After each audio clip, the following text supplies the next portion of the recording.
नमस्कार. योगभास्कर ॲस्ट्रो या ज्योतिषविषयक चॅनलमध्ये आपले सर्वांचे स्वागत आहे. आज आपण शुक्र राशी परिवर्तनाचे प्रत्येक राशीवर गोचरीने होणारे परिणाम याविषयी चर्चा करणार आहोत. दिनांक 7 जुलै 2024 रोजी पहाटे 4:32 शुक्र हा ग्रह आपली सध्याची मिथुन राशी सोडून चंद्राच्या कर्क राशीत प्रवेश करत आहे आणि येथे त्याचे वास्तव्य हे 31 जुलै 2024 पर्यंत असणार आहे. या कालावधीत शुक्र हा ग्रह अनुक्रमे पुनर्वसू, पुष्य आणि आश्लेषा नक्षत्रात असणार आहे. हा कालखंड जरी कमी दिवसांचा असला तरी देखील कला, वैभव, दाम्पत्य, ऐश्वर्य आणि सर्व सुखोपभोगांचा कारक असलेला शुक्र ग्रह प्रत्येक राशीसाठी कोणते फळ घेऊन येत आहे हे अत्यंत महत्त्वाचे आहे. हे राशीफल तुमच्या चंद्र राशीवर आधारित आहे. ज्यांना आपली चंद्ररास माहीत नाही अशांनी हे राशीफल आपल्या नामराशीने सुद्धा पाहू शकतात. आज सर्वप्रथम मेष राशीची चर्चा पाहूया. मेष राशीच्या जातकांसाठी शुक्राचे हे गोचरीचे भ्रमण चतुर्थ स्थानी होत आहे. चतुर्थ स्थानी शुक्राला दिग्बल प्राप्त होते. त्यामुळे मेष राशीच्या जातकांसाठी पारिवारिक सौख्याला तसेच नोकरीच्या कामात देखील हे स्थिती शुभकारक असणार आहे. कामात मन थोडे कमी लागणार आहे. असे असले तरी देखील भूमी, भवन, वाहन इत्यादींची प्राप्तीचे योग आहेत. जे जातक परदेशी जाण्याच्या तयारीत आहेत त्यांच्यासाठी हे गोचरीचे शुक्राचे भ्रमण अनुकूल सिद्ध होणार आहे. मेष राशीच्या जातकांनी या काळामध्ये गोसेवा केल्यास शुक्राचे प्रतिकूल परिणाम जर मूळ कुंडलीत असतील तर ते कमी होऊ शकतात. आता वृषभ राशी. वृषभ राशीच्या जातकांसाठी गोचरीने शुक्राचे भ्रमण हे तृतीय भावात होत आहे. तृतीय भाव हा पराक्रमाचा भाव आहे आणि येथे गोचरीने असलेल्या शुक्राची दृष्टी ही नवम या भाग्यभावावर आहे. ही अतिशय चांगली स्थिती वृषभ राशीच्या जातकांसाठी निर्माण होत आहे. या काळामध्ये परदेश गमनाचे योग वृषभ राशीच्या जातकांना येतील. बौद्धिक क्षमतेमध्ये वाढ होणार आहे. स्पर्धा परीक्षांमध्ये त्यांना मनासारखे यश मिळेल. छोटे प्रवासाचे योग देखील या काळात येणार आहेत. भाग्याची जोड वृषभ राशीच्या जातकांना ही मिळणार आहे.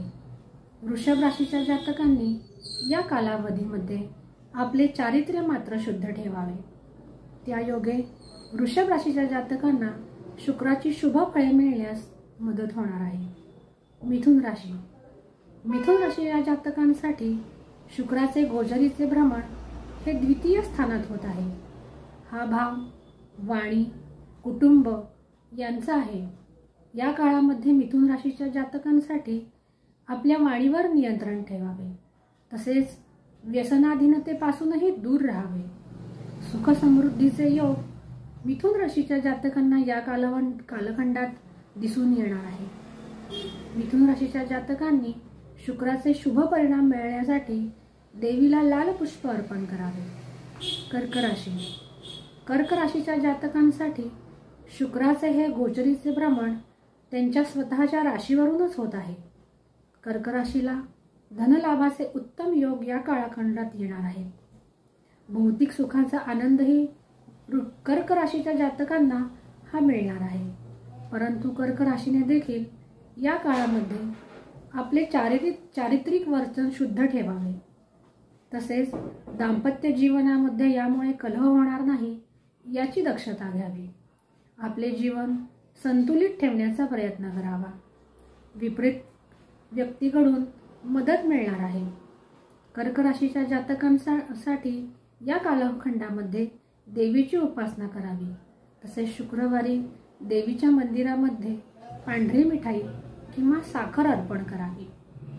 सिंह राशी. सिंह राशीच्या जातकांना गोचरीने शुक्राचे भ्रमण हे व्ययस्थानात आहे. व्ययस्थानामध्ये शुक्राला दोष लागत नाही. असे असले तरी देखील सिंह राशीच्या जातकांनी या कालखंडामध्ये स्वतःची काळजी मात्र निश्चित घ्यावी. परदेशी जाण्याच्या तयारीत असलेल्या जातकांसाठी ही सुसंधीच आहे. सिंह राशीच्या जातकांनी आपले विचार मात्र चांगले ठेवावे, वाईट संगतीपासून दूर राहावे, अनावश्यक खर्चावर हे नियंत्रण ठेवावे.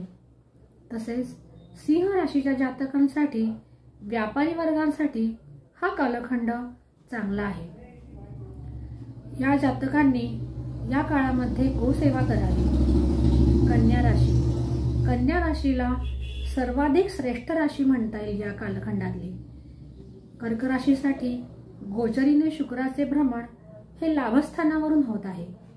हा कर्क राशीच्या जातकांसाठी द्वितीय पती आणि भाग्यपती होऊन लाभस्थानात गोचर करत आहे. ही स्थिती कन्या राशीच्या जातकांसाठी अत्यंत शुभ फलप्रदायक आहे. छप्पर फाडके म्हणता येईल, याचप्रमाणे त्यांना यश मिळणार आहे. सर्व कामे मार्गी लागतील. कामामध्ये अपेक्षित अशी यशप्राप्ती त्यांना होणार आहे. भौतिक सुखाची प्राप्ती देखील कन्या राशीच्या जातकांना होणार आहे. सगळीकडून त्यांना मदतीचा ओघ येणार आहे. तसेच लक्झरी लाईफचा अनुभव कन्या राशीच्या जातकांसाठी या कालखंडात येणार आहे. एकंदरीत विचार करतात सर्वाधिक शुभ फलप्रदायी राशी म्हणून कन्या राशीचा उल्लेख येथे करता येईल. तुळ राशीच्या जातकांसाठी शुक्राचे हे गोचरीचे भ्रमण दशम स्थानात होत आहे. येथे शुक्र दिग्बलविहीन असतो, त्यामुळे ही स्थिती तुळ राशीच्या जातकांसाठी फारशी अनुकूल म्हणता येणार नाही. कार्यक्षेत्रामध्ये काही त्रास होण्याची सुद्धा शक्यता आहे. स्वतःवर तुळ राशीच्या जातकांनी या कालावधीमध्ये नियंत्रण ठेवावे. काही वैवाहिक समस्या देखील उद्भवण्याची शक्यता या काळात नाकारता येत नाही. भाग्याची जोड त्यांना मिळणार आहे, परंतु असे असले तरी देखील त्यांना काही त्रासही संभवतात. नोकरीत ट्रान्सफर होण्याचे योग देखील जुळून येतील. तुळ राशीच्या जातकांसाठी शुक्राची अनुकूल फळे मिळवण्यासाठी देवीची उपासना करावी. कीलक, अर्गला आणि कवच या देवीच्या स्तोत्रांचे पठण करावे. वृश्चिक राशीला गोचरीने शुक्राचे भ्रमण हे नवम स्थान म्हणजे भाग्यभावावरून होत आहे आणि 12ही राशींमध्ये कन्या राशीच्या खालोखाल वृश्चिक राशीला सर्वाधिक शुभफले मिळण्याचा हा कालखंड दिसून येतो. वृश्चिक राशीला या कालखंडामध्ये मानसिक स्वास्थ्य लाभणार आहे. धार्मिक कार्यांमध्ये त्यांचे लक्ष लागणार आहे. दाम्पत्य जीवनातही सुखद स्थिती वृश्चिक राशीच्या जातकांच्या वाट्याला येणार आहे. भावंडांचा आणि जीवनसाथी दोघांचाही सहयोग वृश्चिक राशीच्या जातकांना या कालखंडात मिळणार आहे. धनागमनाचे योग वृश्चिक राशीसाठी जुळून येत आहे. वृश्चिक राशीच्या जातकांनी याचा जरूर लाभ घ्यावा, कारण वृश्चिक राशीला सध्या गोचरीने शनी अनुकूल नाही आणि त्यांना ढय्या सुरू आहे. त्यामुळे शुक्राच्या भ्रमणाचा हा लाभ वृश्चिक राशीच्या जातकांनी नक्की घ्यावा. त्यानंतर धनुराशीच्या जातकांसाठी गोचरीने शुक्राचे भ्रमण हे अष्टम भावावरून होत आहे. अकारण चिंता या काळात धनुराशीच्या जातकांना सतावू शकतात. परलिंगी व्यक्तीकडून मदतीची मिळू शकते, परंतु व्यर्थ खर्च देखील दाखवलेले आहे. जोडीदाराशी धनुराशीच्या जातकांनी चांगले वर्तन ठेवावे. संबंध मधुर असावे.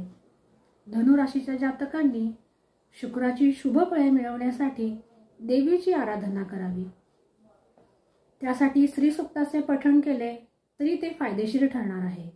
मकर राशीच्या जातकांना गोचरीने शुक्राचे हे भ्रमण सप्तम भावावरून होत आहे. मकर राशीसाठी ही स्थिती दाम्पत्य जीवनामध्ये कलहकारक स्थिती असल्याचे दर्शवते. संशयामुळे नुकसान होण्याची शक्यता ही मकर राशीच्या जातकांसाठी दिसून येत आहे. जोडीदाराबरोबर मकर राशीच्या जातकांनी विश्वासाने वागावे. तसेच या काळामध्ये देवीची विशेष आराधना पती आणि पत्नी दोघांनी मिळून केल्यास दाम्पत्य जीवनातील अडचणी ह्या दूर होऊ शकतील. ज्या मकर राशीच्या जातकांना आधीपासूनच दाम्पत्य जीवनामध्ये कलहाची स्थिती आहे त्यांनी या काळामध्ये विशेष खबरदारी घ्यावी आणि न चुकता देवीची आराधना करावी। त्यायोगे मकर राशीला शुक्राचे अशुभ परिणामाचे फळ हे कमी प्रमाणात मिळेल। कुंभ राशीच्या जातकांसाठी शुक्राचे हे गोचरीचे भ्रमण षष्ठ भावावरून होत आहे। त्यांना अकारण चिंता सतावणार आहे। स्वास्थ्याची कुंभ राशीच्या जातकांनी काळजी घ्यावी। ज्यांना मूत्रजन्य विकार आहेत त्यांनी या काळामध्ये स्वतःच्या स्वास्थ्याची काळजी घ्यावी। अनैतिक गोष्टींपासून देखील कुंभ राशीच्या जातकांनी दूर राहावे। तसेच व्यर्थ खर्चापासूनही त्यांनी दूर राहावे, नाहीतर धनचिंताही वाढू शकते। या काळामध्ये विरोधक कुंभ राशीच्या जातकांसाठी प्रबळ असणार आहे। तरी देखील या कालखंडामध्ये आपल्या शुभचिंतकांचा सल्ला घ्यावा, घरातील वडीलधाऱ्यांचा देखील सल्ला घ्यावा आणि शांत राहण्याचा शक्यतो प्रयत्न करावा। त्यायोगे शुक्राचे हे भ्रमण फारसे प्रतिकूल ठरणार नाही।